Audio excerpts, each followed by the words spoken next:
Inanunsyo na ng House prosecutors kung sino-sino ang nakatoka sa 4 na articles of impeachment laban kay VP Sara. Ang detalye sa agenda report ni Isaiah Mirafuentes ng Abante, live mula sa Batasan.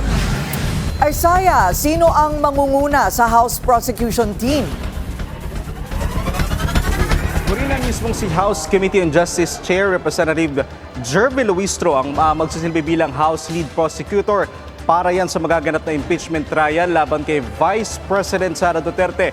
At kanina nga Corina, sa kauna-unahang pagkakataon ay nakaharap natin ng 10 sa 11 House Prosecutor at kanila nang inilatag ang kanilang kanya-kanyang assignment na articles of impeachment na tatayuan nila sa paglilitis.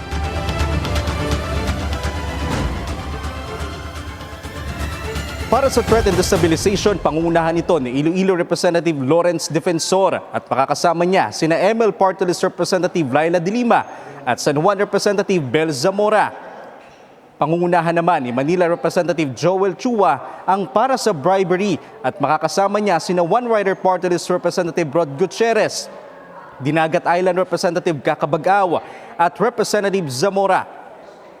Para naman sa unexplained wealth, pangungunahan ito ni Bicol Saro Representative Terry Ridon at makakasama niya sina Akbayan Representative Chel Jokno, Representative Bagaw, Representative Gutierrez, Representative Chua, CDO Representative Lordan Suwan at Bukidnon Representative Jonathan Kit Flores.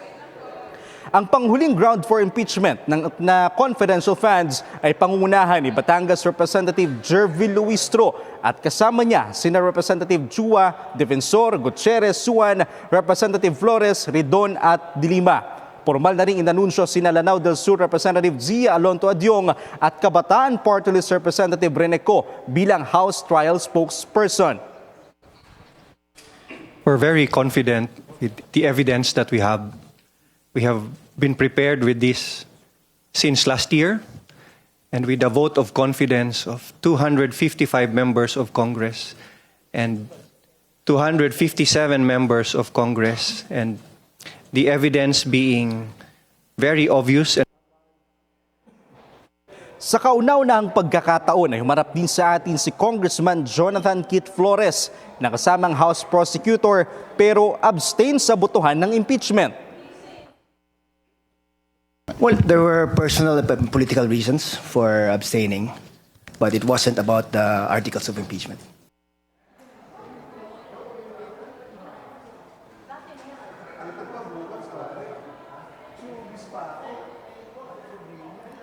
Muling bumuelta ang House Prosecution Team sa mga nag-aakusa sa kanila at tinatawag silang bayaran. Kung may maleta, nasan yung maleta? Kung mayroong 20 million, nasan yung 20 million? So I don't think that deserves an actual comment.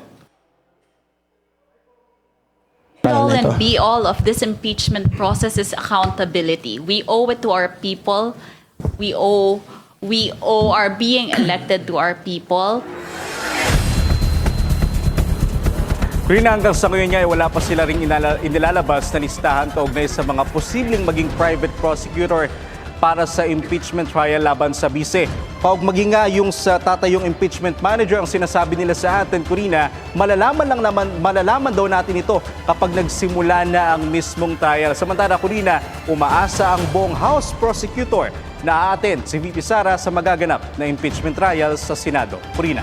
Mayroon na ba silang timeline, Isaiah? Kasi ang sabi ni Ginoong Ridon, baka June, tama ba? Yun din ang narinig mo? Yes, mga kadyong Corina, yan din ang sinabi sa atin ni Representative Ridon. Yan din ay dahil sa binigyan si Vice President Sara Duterte ng 10 araw para mag-response dun sa impeachment case at 5 araw para naman sa sagot ng House Prosecutor. So ayon sa mga miyembro ng House Prosecutor, so matotal, posibleng sa June na ito magsimula at hanggang sa July ay nagpapatuloy pa rin daw ang impeachment trial. Corina.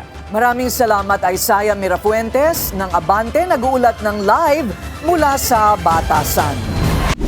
Manatiling nakatutok sa Bilyonaryo News Channel. Sumubaybay sa aming social media accounts at mag-subscribe sa aming YouTube channel para sa mga bago at eksklusibong balita.